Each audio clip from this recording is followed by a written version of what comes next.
En KW Continente presentamos la entrevista de la semana. La figura nacional que despertó el mayor interés público de los últimos días. Conduce el licenciado Osvaldo Ramos. Bienvenidos.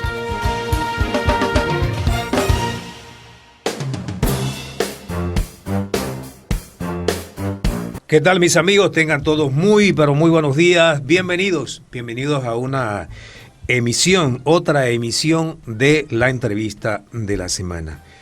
Como siempre, nos da mucho gusto en poder saludarles, Osvaldo Ramos, en esta mañana de domingo, y ya estamos finalizando la semana. Pero como siempre, queremos compartir con ustedes los temas nacionales, pero analizados desde la óptica de profesionales, de conocedores, de expertos sobre lo que pasa en Panamá. En el día de hoy, en este domingo, desde luego dándole gracias a nuestro creador por permitirnos compartir con ustedes, y también a ustedes, cada uno de nuestros oyentes que nos permiten el privilegio de entrar a sus hogares muy temprano en la mañana. A usted que está en su trabajo, el que está viajando, el que se acaba de levantar, está preparando el café. Buen provecho en esta mañana, y disfruten del desayuno. Para aquellas personas, que pueden disfrutar un desayuno, habrá otros que no podrán hacerlo, pero bueno, Dios siempre está con nosotros. Esta mañana voy a conversar con el doctor Miguel Antonio Bernal.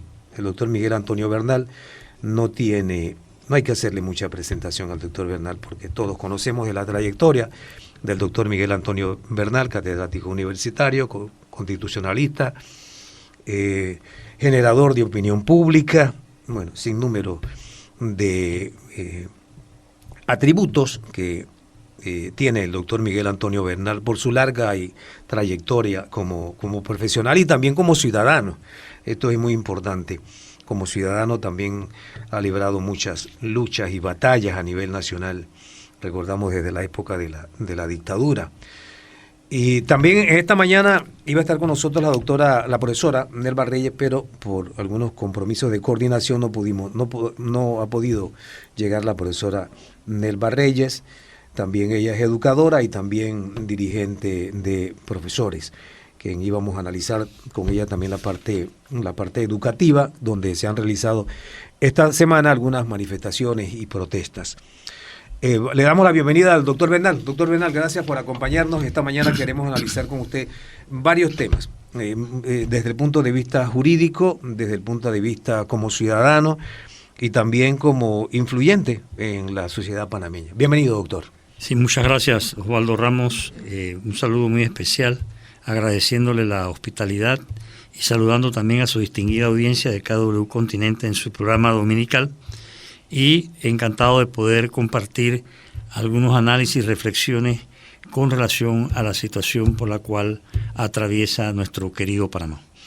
Profesor Bernal, dentro de la agenda que tenemos para conversar con usted esta mañana, hay diversidad, pero vamos a iniciar con el tema constitucional. El tema constitucional por el estado de salud del señor presidente de la República. Decía el presidente de la República que se siente muy optimista en finalizar su periodo para cual fue electo hasta 2024. Sin embargo, el presidente debe ausentarse, se va a Houston, a Estados Unidos, a atenderse sus problemas de salud. Y regresará, entiendo, el fin de semana. ¿Qué establece la Constitución, doctor, en cuanto a lo que es la falta de el presidente o su ausencia de manera temporal o de manera permanente? ¿Qué nos dice nuestra máxima carta, en este caso de la ley, como es la Constitución Nacional? Sí, como no, mire, en primera instancia es necesario situarnos en el hecho de que la Constitución vigente, que se apresta a cumplir 50 años en este mes de octubre del 22, es una Constitución impuesta durante el periodo militar. Y estos artículos que regulan las ausencias temporales o absolutas del presidente fueron concebidos en ese periodo en el que los militares ponían y quitaban a los presidentes a su antojo. no cabía una medida institucional como existía en la Constitución del 46, dado que como los militares tenían el control absoluto, pues la preocupación de ellos no era si el presidente estaba o no estaba. Dicho lo anterior, esos artículos siguen vigentes, que son el 185, el 188, el 189, de manera especial. La Constitución establece claramente que el presidente de la República puede ausentarse del país sin pedir licencia hasta por 10 días. Es más, sin ni siquiera notificarle a nadie, hasta 10 días. Después del 10º día, él debe solicitar autorización al Consejo de Gabinete, que es como si él se para frente al espejo y dice, yo me voy a ir por 30 días, entonces el espejo le dice, sí, vete, no hay problema, porque el Consejo de Gabinete es el mismo. Y el tercero, ahí mismo en ese artículo dice que si es por más de 30 días y hasta 90, tiene que pedirle autorización a la Asamblea. Esas son las licencias temporales. En caso de licencia temporal por más de 10 días hasta 90, el vicepresidente debe asumir como encargado de la presidencia de la República, no como presidente, sino encargado de la presidencia, porque es una licencia temporal. Entonces, el artículo que establece las atribuciones del vicepresidente dice taxativamente, en caso de ausencia temporal o absoluta, el vicepresidente debe asumir las funciones presidenciales. Bien, ¿qué sucede si se produjese una ausencia absoluta? Bueno, tal como lo establece la norma, el vicepresidente debe asumir como presidente de la República, ya no encargado, porque la ausencia es absoluta, es decir, ya no regresa el principal. En ese caso, sí entraría el impedimento de que pueda presentarse a las elecciones del 2024. Como candidato. Como candidato. Pero él puede quedarse 2 años, si es que ese es el caso, como presidente de la República, no encargado, sino presidente en propiedad, siempre y cuando la licencia del presidente sea absoluta. Entonces, estamos en ese punto muerto, digo yo, porque como el presidente todavía ni él mismo dice no saber qué es lo que tiene o va a tener, entonces eso ha dado pie a toda una serie de especulaciones, cavilaciones. Ahora bien, ¿qué pasa si el vicepresidente dice que no se quiere encargar? ¿Puede hacerlo? En mi opinión, no es que no pueda hacerlo, yo pondría un condicional, constitucionalmente hablando. Si lo va a hacer, tiene que decirle antes de que le toque encargarse. Él no puede llegar, esperar a que el presidente diga yo no vengo más, para entonces decir no, yo tampoco quiero encargarme.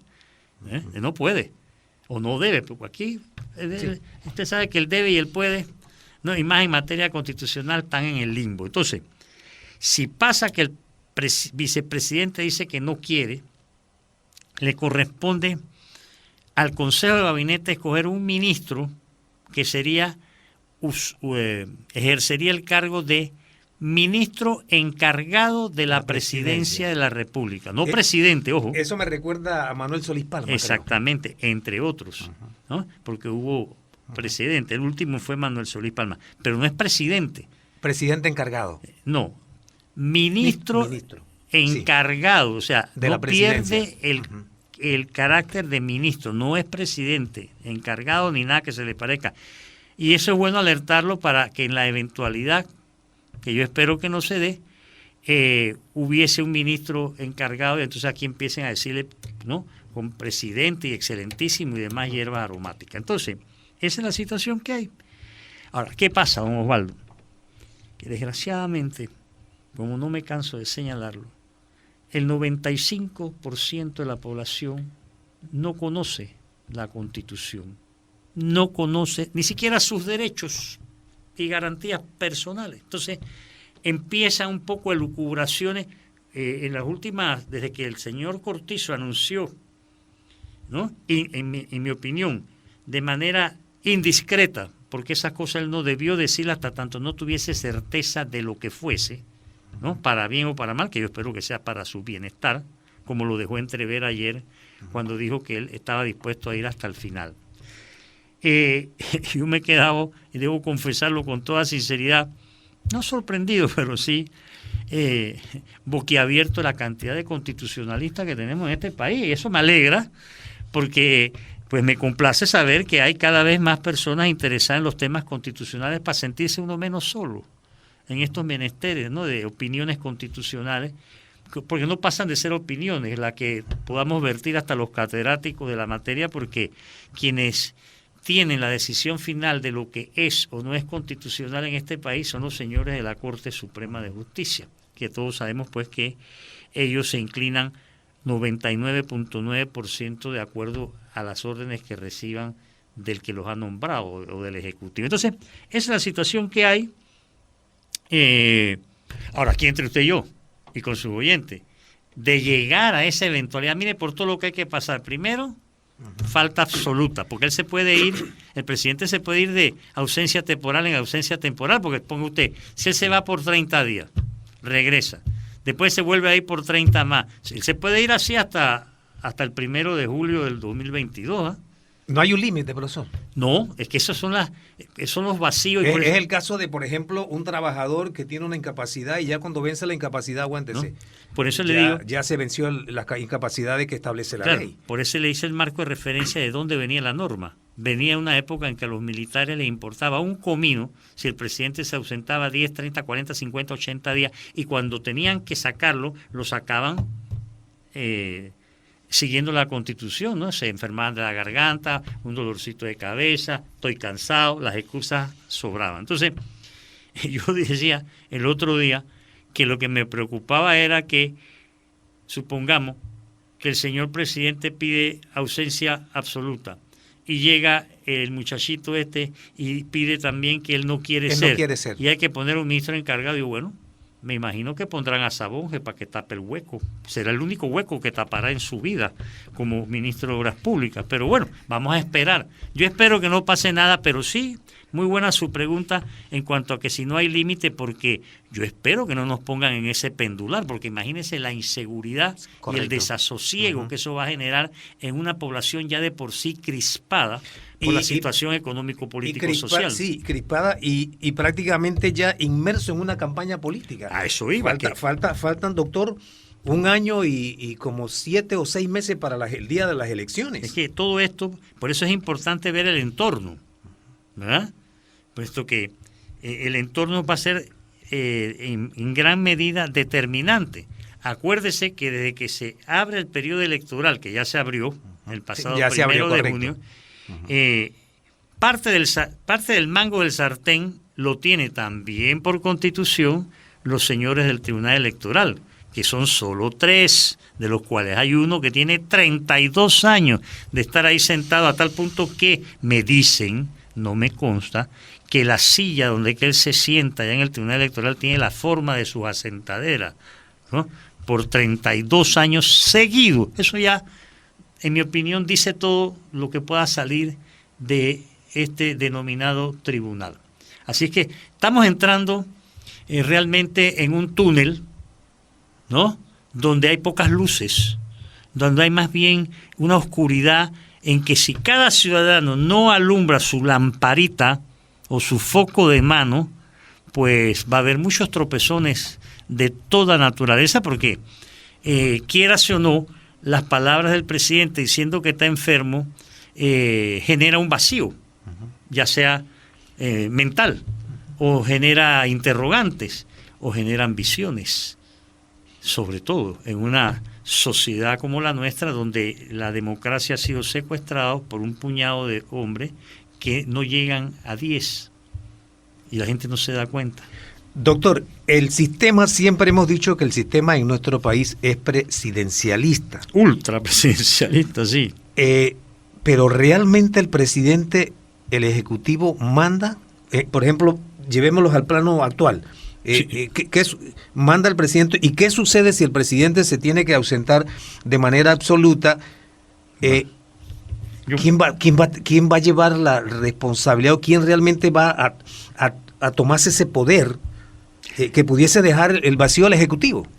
Bien, definitivamente que el presidencialismo en Panamá, que se ha ido degenerando y deformando a ultranza, hace que recaiga en el presidente de la República todo. O sea, aquí no hay separación de órganos del Estado.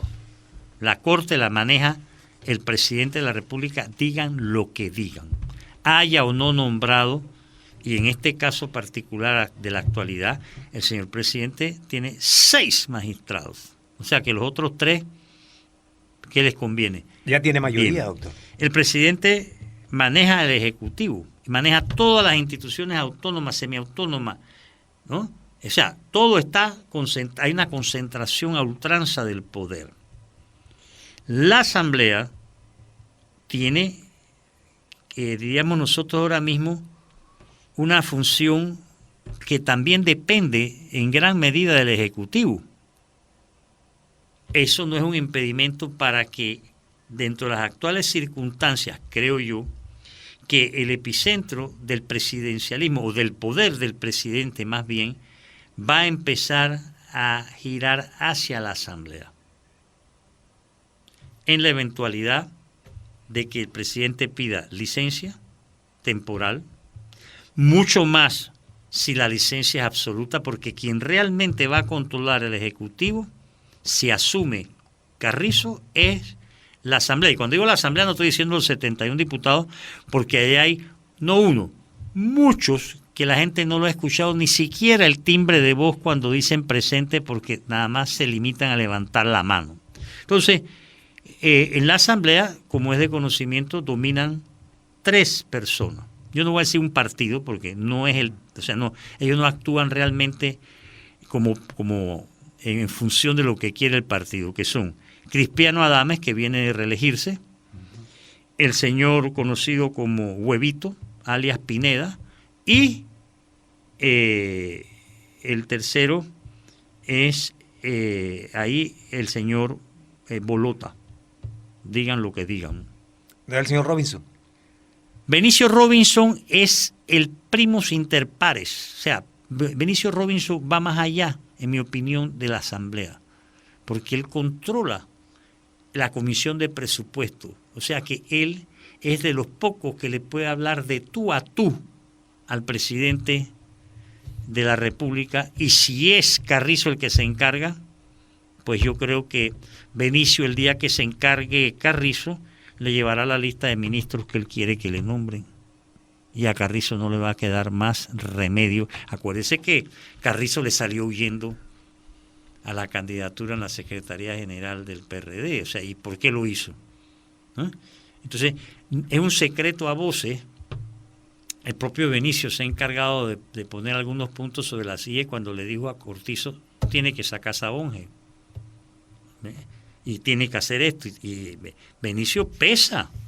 O sea, el hecho de que uno no esté de acuerdo con estas travesuras que se hacen, no quiere decir que uno no pueda decir, ven acá, ese señor tiene un poder concentrado aquí, pesa y cada día pesa más, casualmente por los otros 3, que son su sostén, por así decirlo, su punto de apoyo o mutuo, ¿no? Porque Crispiano, sin el aval de Benicio, no hubiese podido ser nuevamente presidente de la Asamblea. Ahora, hay algunos factores que van a intervenir a medida que pasen los meses, porque como usted bien lo acaba de señalar, estamos ya inmersos en el periodo electoral, y entonces, a medida que pasen, cuando aparezcan las candidaturas, no tanto de libre postulación, sino las candidaturas de los partidos políticos. Hay 9 partidos políticos, lo más seguro es que haya por lo menos unas 3 o 4 candidaturas de partidos políticos. ¿Alianzas, doctor? Sí, ya las hay. sí. Se mantendrá la alianza del Molirena con el PRD, porque el Molirena no se puede quedar sin jugar a la lotería. Acuérdense que ellos son chingueros, ¿no? Ellos son ludópatas. Entonces, ellos se van a pegar ahí y esa es la primera alianza ya existente, es esa. También la alianza de los 15 del patíbulo de Cambio Democrático que responden a Martinelli. Así que ahí se va a dar una alianza en la cual creo que entrará también el partidito de Muñoz, ¿no? Muñoz padre, Muñoz hijo, Muñoz hija, Muñoz esposa. El partido de los Muñoz entran en alianza con el RM y este sector del Cambio Democrático. Lo más seguro es que se dé una alianza porque han estado caminando de la mano de lo que quede del Cambio Democrático con el panameñismo. Rómulo Ruz con el panameñismo. Sí, eso es lo más seguro. Y creo que en esa alianza arrastrarán a los otros partiditos que hay por ahí, sueltos, recién llegados. Creo que hay uno que se llama Otro Camino, ¿no? Esa gente, eso van a ir porque eso ya va a ser una alianza, diríamos nosotros, más bien de intereses clasistas, no de intereses populares. Doctor, ¿usted le ve, saltamos a otro tema, Ajá, le ve posibilidades a los candidatos independientes? Bueno, en el caso de las candidaturas a la presidencia de la República.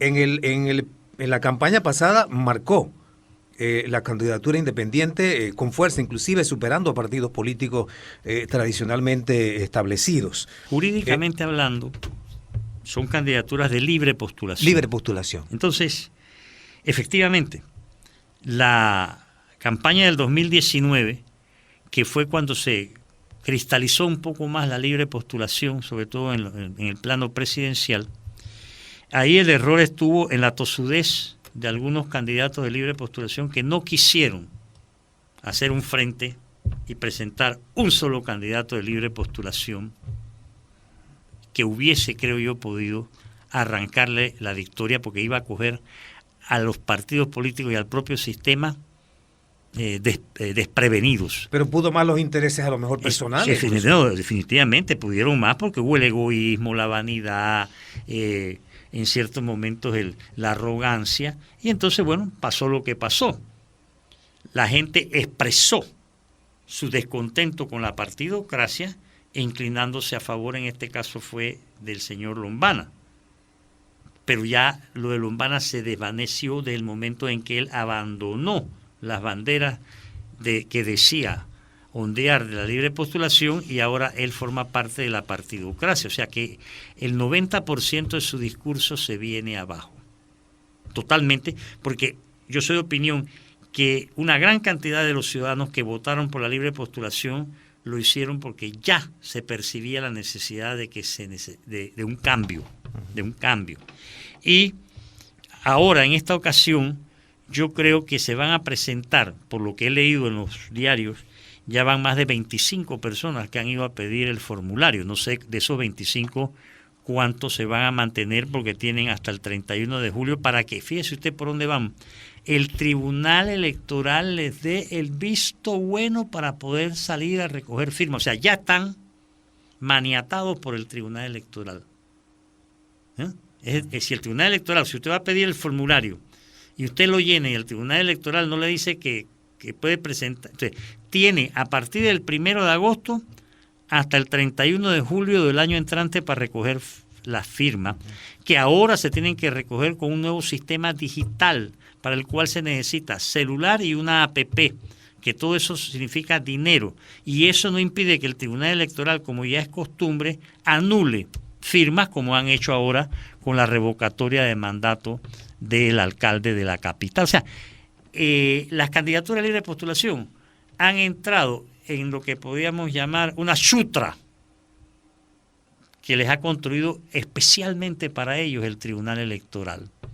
Entran amputados y en muchos casos decapitados. Aparte de que se ha generado en el ambiente nacional, no sé cómo llamarlo ahora mismo, pero como una especie de inclinación a creer que a través de una postulación usted puede resolver sus problemas personales de carácter económico, financiero, mercantil, bancario y demás, ¿no? Entonces ahora hay mucha gente que se quiere postular a representante, a diputado, a alcalde por la libre postulación o dentro de los partidos políticos. Ahora, ¿qué va a pasar? Que como han arreglado el calendario electoral de tal manera que los de libre postulación arrancan primero a recoger firmas y los partidos políticos tienen hasta noviembre del año entrante, hombre, esto es como ¿cómo le llaman eso a los señores que vienen de Estados Unidos para ir a ver los juegos de pelota de las juveniles y empiezan a ver... los scouts. Scouts, ¿verdad? Empiezan a ver, hey, ese muchachito recoge bien, ¿no? Lanza bien, este otro batea bien, entonces van apuntando y después van y le hacen las ofertas a la familia y dicen, venga, nosotros nos vamos a llevar para la AAA. Entonces, ahora mismo los partidos políticos ya tienen sus scouts, pero no solamente van a tener sus scouts, ellos van a tener sus libre postulados. Ellos van a mandar gente a postularse libre postulación. ¿Por qué? Porque ellos saben que al final del camino ellos son los que recogen, ellos son los que tienen realmente el control del sistema. Y es así como usted verá el nuevo tipo de saltamontes que va a haber en Panamá, de quienes van a arrancar como libre postulación, recojan o no recojan la firma, van a terminar... Pero eso ya ha pasado. ¿Cómo no? Pero es que yo estoy diciendo que en esta ocasión esto va a venir de manera mucho más masiva. También los de libre postulación, es mi criterio, doctor, para mí prácticamente han quedado enterrados. Sí, yo estoy de acuerdo con su concepción, y enterrado de una manera absolutamente contraria a lo que son los derechos políticos, enterrados por las disposiciones del Tribunal Electoral, enterrado por las disposiciones que la Asamblea ha padrinado y enterrado también por el órgano judicial con su fallo aquel de que solo permite 3 candidatos a los cargos de elección de libre postulación, anulando así el derecho ciudadano a decidir quién corre y quién no corre y quién queda y quién no queda. O sea, y también por aquellos que corrieron por libre postulación y ahora dice, bueno, vámonos por otra vía. Exactamente, el otro camino ese que ha venido a dañar absolutamente, digan lo que quieran, ha venido a mancillar, por así decir, algo que le costó, porque la gente se olvida cuánto costó lograr que se aceptara que la libre postulación era un derecho ciudadano. Costó varias décadas, varios lustros y varios ensayos. Entonces, hoy por hoy, bueno, aquí nos vamos a encontrar para darle un nombre. Las cosas buenas, creo yo, darle nombre, apellido y a veces hasta apodo, no tanto para los asuntos triviales, sino también para asuntos como este. Ahora se viene una ola de Gerarditos. O sea, usted se acuerda que el hoy Contralor, ¿no? Se lanzó como independiente, ¿verdad? Y después quedó inscrito nuevamente en el partido del cual había salido, que era el PRD, y llegó en moto a ser vicepresidente candidato con el señor Navarro, ¿no? Y bueno, pues después regresó. O sea, estos son los Gerarditos. Antes había una fotógrafo muy famoso en Panamá que era Gerardito. Estos que van a hacer eso, porque ya he oteado en el horizonte a varios, yo los llamaría los Gerarditos. Doctor, vamos a hacer una pausa. Vamos a hacer una pausa a esta hora, pero en breve regresamos. Esta mañana estamos conversando con el doctor Miguel Antonio Bernal, catedrático universitario, y estamos analizando lo que está pasando en el país aquí en la entrevista de la semana. Tal como anuncié al inicio del programa, la profesora Nelva Reyes no pudo llegar a la emisora.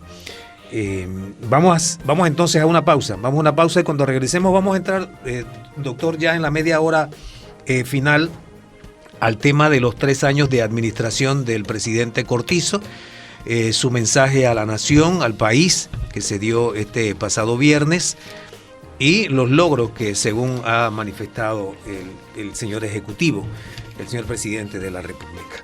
Esto cuando regresemos. Surcamos valles y montañas, amamos nuestra patria. Somos la voz de nuestras comunidades, una voz que a todos nos identifica. Radio Continente, Radio Continente, Radio Continente. Somos tu radio. KW Continente.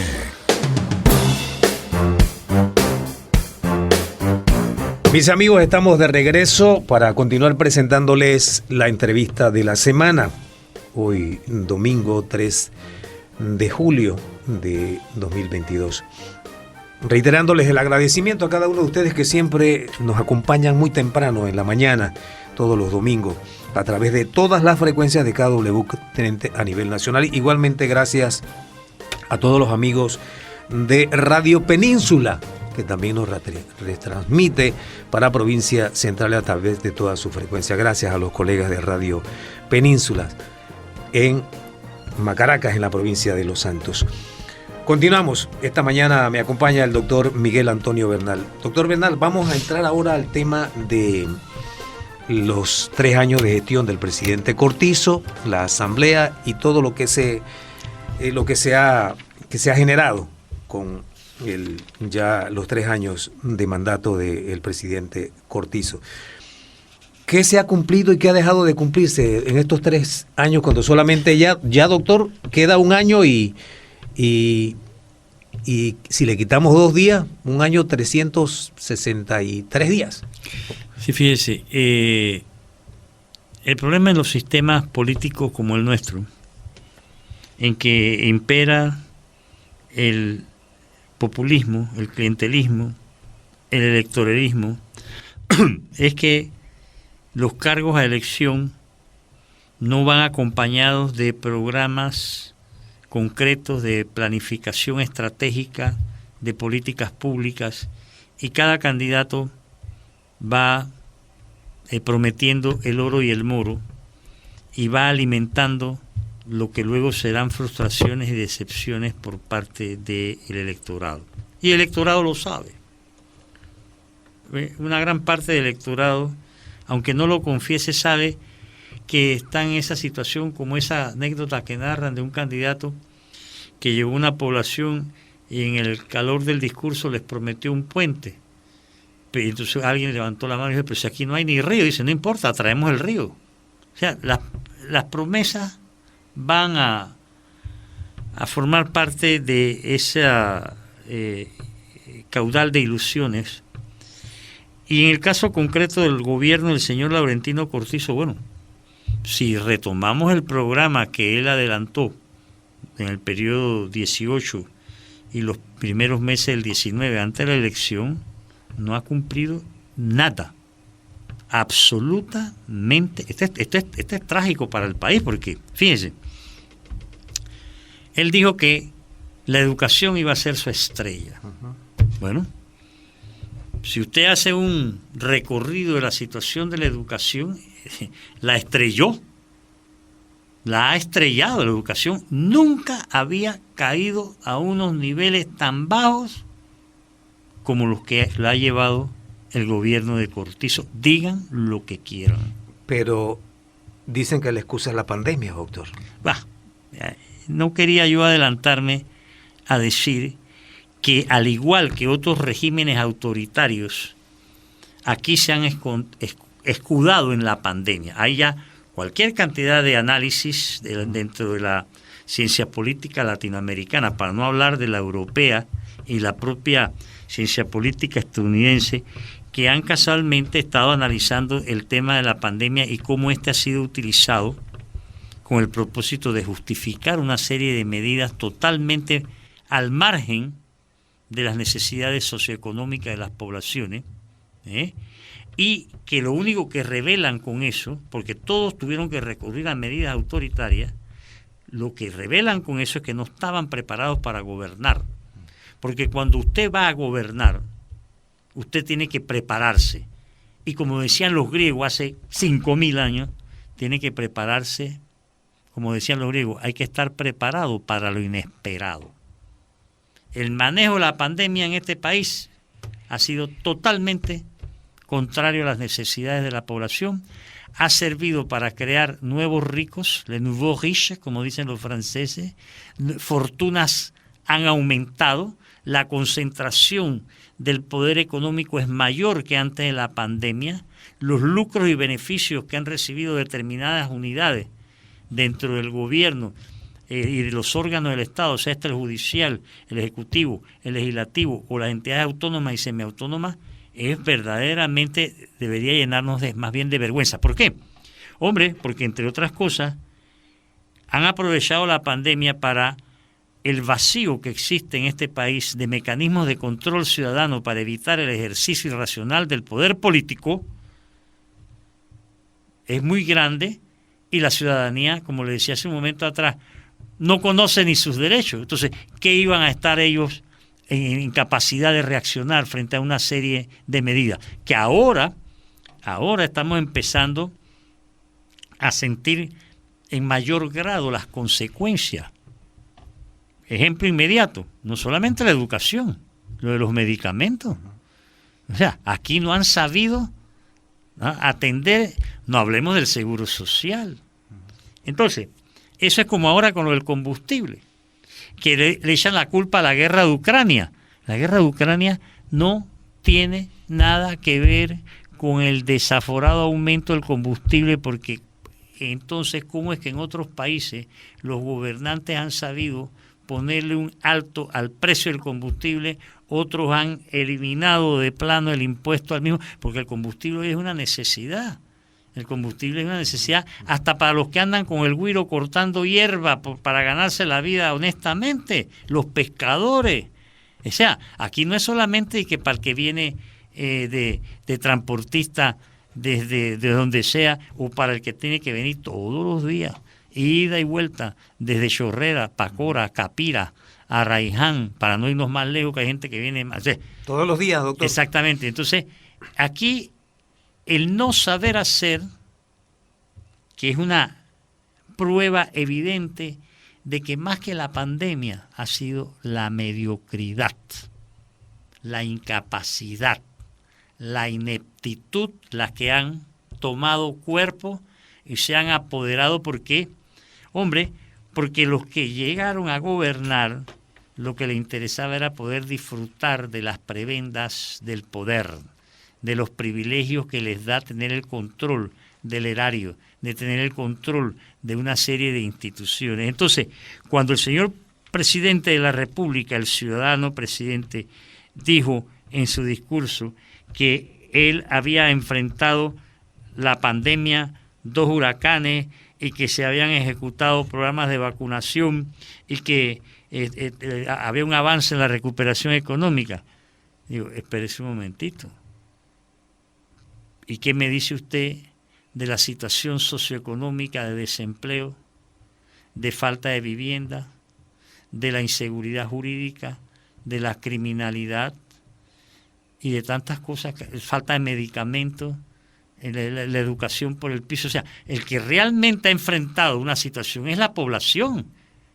La población es la que realmente ha tenido que enfrentarse a una serie de situaciones para la cual no tiene y no le van a dar mecanismos para poder solucionar. Entonces, han atomizado todavía más a la sociedad, no hay reacción comunitaria, no hay reacción colectiva a una serie de cosas, y aquí cada pico ala para su gallote. Desempleo, 250,000. Economía informal, 750,000. Y por ahí nos vamos por cientos de miles. Déficit habitacional, 300,000 viviendas. La desnutrición en algunas provincias infantil creciendo.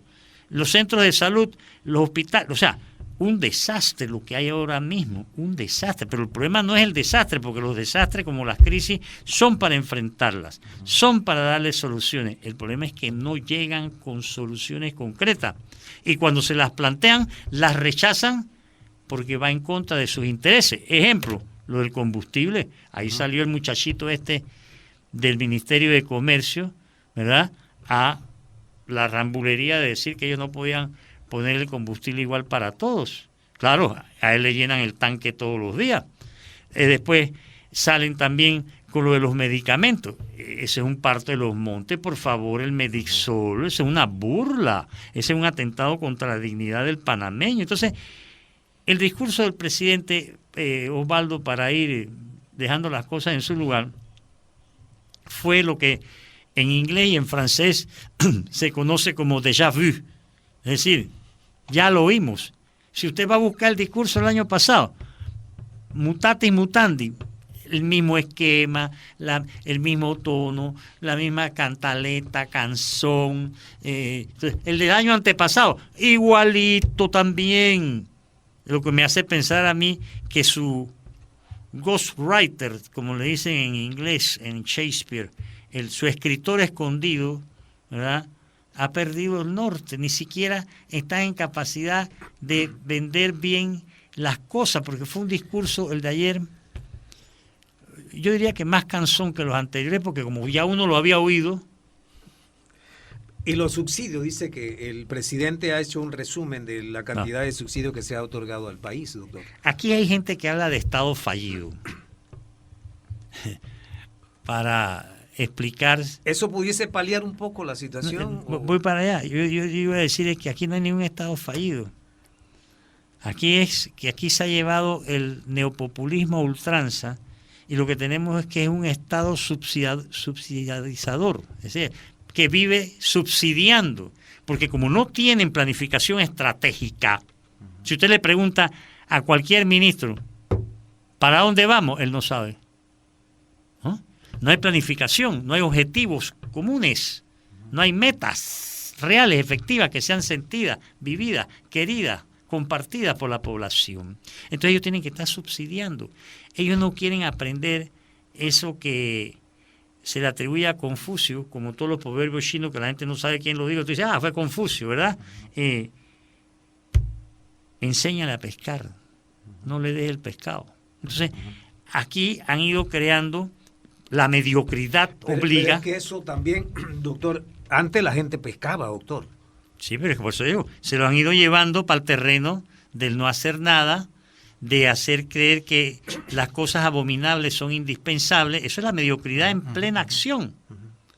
No hay... pero se ha ido acentuando, doctor. Aquí, y hay que decirlo con mucha tristeza y mucho dolor, de que la gente, los panameños, los ciudadanos, la gente está ya a la espera de su bolsita de comida, claro, porque... está a la espera de su 100 a los 70, está a la espera de su subsidio, pero don Osvaldo, porque nos han ido llevando allá, doctor. Sí, exacto, muy, muy cierto, pero veamos el cómo y el por qué. Aquí se aplica y encaja y embona como anillo al dedo la teoría de los perros de Pavlov, es decir, esa vieja teoría conocida de que usted enseña a un perro que a determinadas horas oye un timbre y él corre a buscar la comida en función del timbre. Entonces aquí se han llevado a la población, ¿verdad?, al que hay para mí. Y la gente ya hay un sector de bastante peso cuantitativo que ya no piensa ni tiene la cultura del trabajo, ni tiene el compromiso como un valor, que tiene la responsabilidad como un principio de acción cotidiana, pero lo más grave es que aquí han llevado al pueblo, o a esos sectores que han caído en esa vorágine, a perder lo que se llama la dignidad. Porque usted puede ser pobre pero digno, ¿no? Usted puede ser desempleado pero con dignidad. Entonces aquí, como ya perdimos la dignidad nacional, ahora hemos ido perdiendo la dignidad personal. Y eso lleva a que la gente entonces acepte como bueno lo malo. Entonces ya la gente no dice, ¿tiene usted un trabajo para mí? Sino, tú me puedes dar $1. Tú me puedes tirar la toalla. Tú me puedes dar para el salve. Mire que no sé qué cosa. O sea, antes la gente decía, usted tiene... O sea, quiero trabajar. Ya muy pocas personas quieren trabajar como Dios manda. Entonces la gente se ha echado, ¿verdad?, a esperar que le den. Actitud conformista que no contribuye para nada. Pero ahí estamos disfrazando, doctor, cuando le escuchamos todo este rosario de subsidios, ahí estamos nosotros disfrazando o estamos tapando con una sábana lo que es la pobreza y la miseria misma. Ojalá fuera una sábana, Osvaldo Ramos.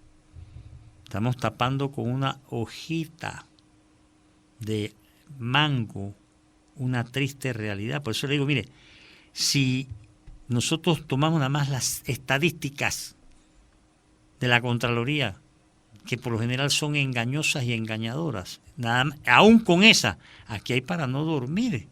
Pero bueno, no es que le pregunte a usted, pero yo me pregunto, ¿y a quién le importa?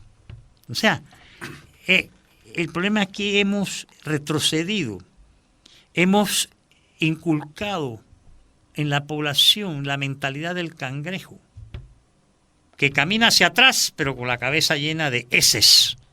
Y eso es lo que está pasando, porque aquí han menospreciado la instrucción, la educación, la cultura, el conocimiento, en momentos en que el mundo, ¿verdad?, está avanzando en medio de guerra, en medio de conflicto, en medio de todo lo que usted quiera, autoritarismo, corrupción. Si los problemas que nosotros tenemos los tienen todas las sociedades, pero en las otras sociedades por lo menos veo una voluntad de arreglo, de mejora, de salir del hueco, como aquí no. Hombre, yo creo que la imagen más acabada que hay ahora mismo en la situación son lo que queda de calle, porque todo es huecos. O sea, cuando usted tiene un gobierno que no es ni siquiera capaz de recoger la basura, como Dios manda, que no es capaz de darle a la población el medicamento que la población, por lo menos la asegurada, paga por adelantado. El Seguro Social maneja más plata que el canal. Ojo, bien. Que no es capaz ni siquiera de tapar los huecos en las calles. Lo hacen de maldad. O sea, nosotros hemos caído en manos de una casta que no quiere al país, para decirlo de la manera más sencilla. Aquí se ha perdido, para mí, el amor a la patria. No estoy hablando de nacionalismo, de chauvinismo, no. El amor a la patria. Porque si usted ama a Panamá, usted no hace las porquerías que esta gente están haciendo, ni las porquerías que otros que quieren ser van a hacer, porque ellos han creado un molde para hacer las cosas. A ver, vayámonos 30 segundos al terreno de la Administración de Justicia. ¿Por qué a Varela aquí no le han hecho nada? Pues yo nada más una preguntita, ¿no? Nada. Hombre, porque él tiene un pacto con Cortizo. Así de sencillo. Sin embargo, Varela desató una persecución atroz, horrible, violentando el debido proceso. Pero ahora la exprocuradora de Varela sale en una carta irrespetuosa a Carlos Lee a reclamarle que Carlos Lee haya dicho lo que medio Panamá piensa que fue la Procuraduría. Y yo puedo hablar con autorización moral que me cabe, porque a mí me consta cómo ella eludió en el caso de la Universidad de Panamá hacer las investigaciones que correspondían frente a la cantidad de delitos que se estaban perpetrando ahí por parte de la administración Lao Cortés García de Paredes. Entonces, cuando nosotros llegamos a este cinismo, no solamente de los que son funcionarios, sino de los que han sido, de negar que han hecho una serie de cosas, entonces nosotros estamos en una situación, desde el punto de vista ético, desastrosa. Desde el punto de vista moral, desesperanzadora. Entonces, por eso es que nosotros estamos en una especie de, yo no quiero decir callejón sin salida, porque no quiero sembrar pesimismo, porque yo soy un convencido de que aquí hay un proceso constituyente con plena participación ciudadana. Es que eso se intenta y no se logra, doctor. Bueno, claro, pero ¿cómo se va a lograr, mijo, si los que tienen el sartén por el mango hacen todo lo que sea necesario para que la gente ni sepa lo que es constitución y constituyente? Ahí empiezan los problemas. ¿Ve? Entonces, aquí tenemos que buscar salida. Si a mí me dan una salida que sea más democrática, más participativa, más progresista, más moderna que un proceso constituyente, yo adhiero, porque lo que yo estoy buscando es alternativas de solución de problemas. Y por eso entonces, y usted le conta, ¿verdad?, que cuando uno levanta la voz y hace señalamientos, dice, ya está Bernal, ahí está, lo ve, ahora lo llevaron de nuevo para la misma cantaleta, está contra todo, no quiere nada. No, yo estoy a favor de que las cosas se hagan bien, porque las podemos hacer bien, porque yo sí confío en el pueblo trabajador de este país, honesto, que lo hay, transparente, que lo hay, en profesionales decididos, gente que se ha ido superando, que no han caído en la corrupción, pero desgraciadamente sí, aquí hay un montón de gente con los cuales usted no puede ni siquiera ir al cine, porque en el menor descuido de su emoción viendo la película, te roban la cartera y te dicen que son tu amigo, y cuando tú te das cuenta que te la robaron, te dicen, coño, ¿cómo va a ser eso? Hay que buscarla. ¿No será que se te habrá caído y ellos la tienen en el bolsillo, hombre? Osvaldo Ramos, por favor. ¿Ah? Esto es trágico. Estos son tiempos recios. Pero como los panameños somos como son, ¿no? Allá la gente está pensando en el jamón de Navidad, ya la gente está, ¿no? Ya estamos en julio, así que ya la gente está afilando, ¿no? Y se van acercando a buscar su bolsa. Y mire, que ya encargaron, ¿no? Yo leí la noticia que ya habían encargado no sé cuántos millones. ¿Ves? Entonces ellos saben, los titiriteros del gobierno saben que tú le dices al panameño, vienen los jamones, y al panameño dice, no, tranquilo, no digan nada, ¿no? Y si te puede llevar dos, te llevas dos, y si consigues tres, llevas tres, aunque haya tres que se queden porque tú te llevaste dos de más. O sea, esto es un desastre. Y hay que decirlo. Entonces, pero no solamente hay que decirlo, hay que reaccionar, que es lo que a mí me duele, que no hay una reacción ciudadana. ¿No? Es que nos hemos dejado llevar por la corriente, doctor. Sí. ¿Y de qué manera? Sí. ¿Eh? Tristemente es ¿De así. qué manera? Entonces, pero en este país queda gente buena, doctor. ¿Cómo no? Gente profesional. Mira, aunque parezca mentira, aquí hay más gente buena que gente mala. Como dice Gandhi, lo más atroz de lo malo de la gente mala es el silencio de la gente buena. Entonces hay que hacer que la gente buena hable, abre la boca, reaccione, actúe, deje su posición de espectador, ¿no? Y del que hay para mí. Porque hay muchos buenos que han quedado, porque eso se pega, ¿no? Es más, y los mismos vecinos, si te pasan a dejar una bolsa y tú no la agarras, te dicen, vecino, ¿qué pasó? ¿Ah? Agarra tu bolsa y después me la das. ¿Me explico? O sea, la misma gente ya tiene una mentalidad de canibalesca, porque eso es lo que se ha ido sembrando. Aquí no se está sembrando solidaridad mutua, asistencia entre ciudadanos. Nada, yo lo veo, mire, perdone la referencia, pero yo hablo de lo que yo conozco. Yo lo veo en mis aulas de clase. Esos muchachos que tengo ahora, segundo año de Constitucional, Universidad de Panamá, vienen de 2 años de virtualidad. 2 años de estar dando clases virtuales. Mire, los hábitos que esa gente ha traído al aula, a mí me dan ganas de salir huyendo. No quieren leer, no quieren aprender, ni siquiera aprender a aprender, mucho menos quieren estudiar. Y le voy a poner un ejemplo que es para mí gráfico, ¿no? Yo tengo un salón, 44 estudiantes, ¿no? Empieza la clase, a los 3 minutos sale uno, a los 5 minutos sale otro, y así van saliendo, van y vienen. Entonces ya yo les tuve que preguntar si es que ellos sufrían de incontinencia, porque todos van y vienen, porque dicen que van al baño. No, mijo, como daban clases virtuales, estaban en su casa, en la pantalla ponían una foto de primera comunión y mientras tanto ellas se la pasaban en el baño o viendo las novelas de la mañana, haciendo todo menos. Entonces no saben lo que es estar en el aula. Cuando usted entra al aula, usted tiene que haber hecho todas sus necesidades previamente y salvo una urgencia de verdad, usted abandona. Claro. Pero eso es como un entra y sale increíble. Entonces, ¿qué puede usted hacer? ¿No? O sea, con esto le quiero referir que el daño es mucho más grande de lo que la gente se imagina. ¿Qué esperamos estos casi 2 años de gobierno que faltaba, doctor? Ya para concluir. ¿Qué podemos esperar? Ya el cierre de la administración. En 4 palabras, más de lo mismo.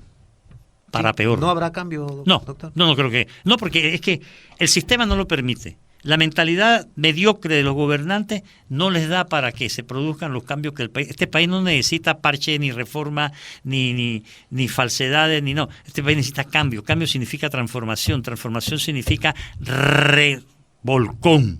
Este país lo que necesita, como diría el apreciado José Salvador Muñoz, es un verdadero revolcón. De abajo hacia arriba. Porque de arriba hacia abajo lo único que va a venir es corrupción. Doctor, se nos agotó el tiempo por hoy. Gracias por acompañarnos. Hemos conversado ampliamente esta mañana con el doctor Miguel Antonio Bernal, constitucionalista. Lo hemos escuchado, doctor, de verdad que muy valederas sus reflexiones en esta mañana de domingo y para analizar, para como ciudadanos, a ver qué podemos nosotros aportar y desarrollarle al país. Creo que y también la propia juventud, doctor, tiene que escribir su propia historia.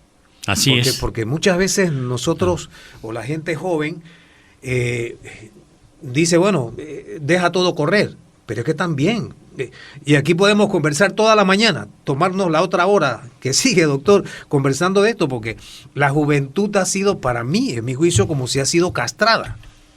O sea, ya esa no es una de esas juventud rebelde, no es esa juventud que reacciona frente a las acciones. Como diría Alfredo social. Cantón, juventudes exhaustas, además de castradas.